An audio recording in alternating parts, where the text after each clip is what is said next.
So we've got tape delay and I've put it across the whole mix here. Obviously sounds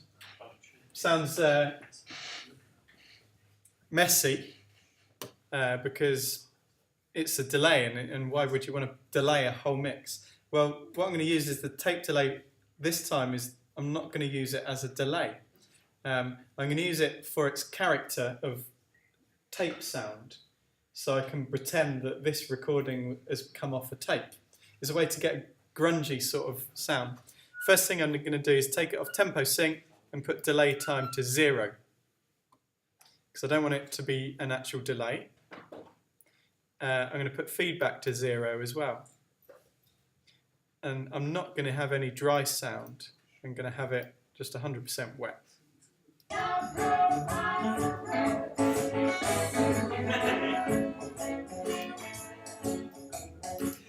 So now we're using the tape delay as a way of getting a sort of character to our mix. I'll just turn it on and off. It's subtle, but you can hear it. Sounds more like as though the mix was recorded onto cassette or something like that. It's good for lo-fi hip-hop or without, with. It kind of saturates the low end a little bit and brings it out and smooths off the top end. You can get it even more grungy if you bring the clip down.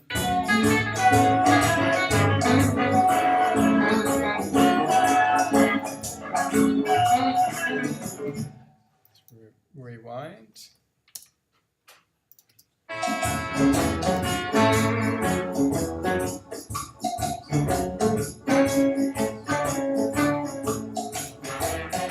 Without. With. Yeah, it's not mixed yet. Yeah, just yeah, it can be used as a way of adding a little bit of character to it. If your mix is a bit clean, maybe, then you can try putting that across it and see what it sounds like. So Logic's tape delay is a bit of a tape saturation plugin. Of course, you could use the filters to get a really lo-fi sound.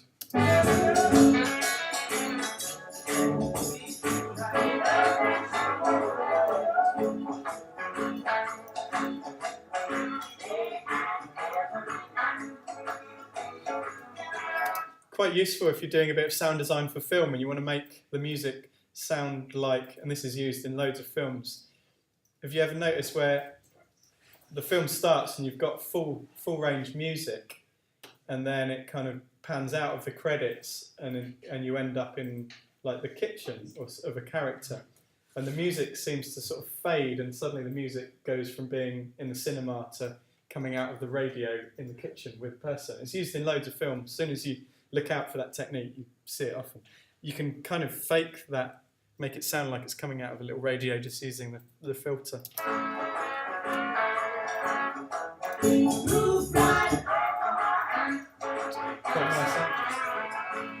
Yeah, put on the tape delay. Again, we don't want to use it as a delay, so delay time and feedback are both at 0.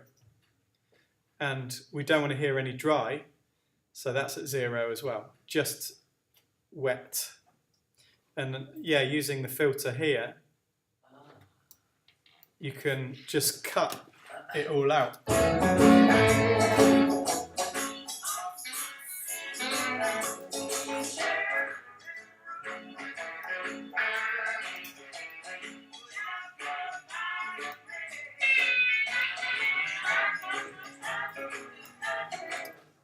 And you can sort of play around with it and tweak it to get it sounding right. Is that something you could do on the original Space Echo as well, or is that kind of something that was just got on there? Yeah, original Space Echo had bass and oh,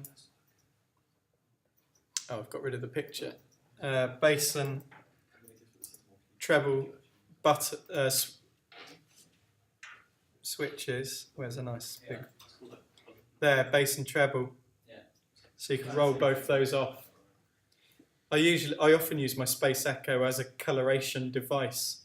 Turn the echo volume and the reverb volume off.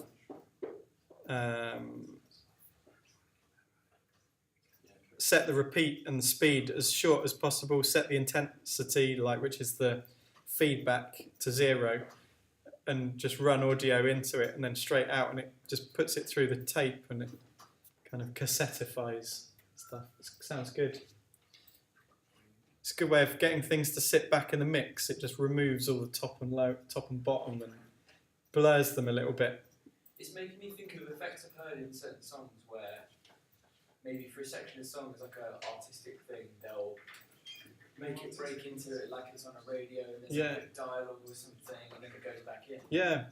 And I've always wondered, I always thought that would just take a long time to do one project, but I'm realising now, especially with the vocal thing, saying that you can layer it up with different projects. You can finish the track, master it and everything, and then put that in a new one, and do all these added after effects and stuff like that. Yep.